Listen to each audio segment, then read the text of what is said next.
শোনো, আমি কি শুনছি এইসব? আমি কিন্তু এইসব কথা বরদাস্ত করবো না। হ্যাঁ, আমি চাকরি করি, তুমি চাকরি করো না, আমার কথা শুনে চলতে হবে, নাহলে কিন্তু বাপের বাড়ি পাঠিয়ে দেবো।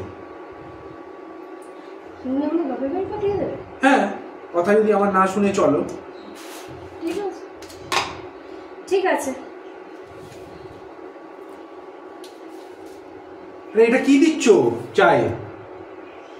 নুন। আরে বাবা, আমি তোমাকে বলিনি, এটা অন্য কোনো বর হলে তার বউকে এই বলতো। আমি তোমাকে এই কথা বলতে পারি? তুমি জানো না, তুমি বিনা আমি যেন মণিহারা ফণি, বুঝলে গিন্নি? বাবা এত না, এত না, সেটাই, অন্য কেউ বর হলে এটা তার বউকে বলতো, আমি তোমাকে বলিনি কথাটা। ঠিক আছে ঠিক আছে, আর এত বলতে হবে না, আমি অন্য কিছু কফি বানিয়ে দিচ্ছি। না চা খাবে? দুধ দিয়ে বানিয়ে দেবো চাটা? যা ইচ্ছা। ঠিক আছে।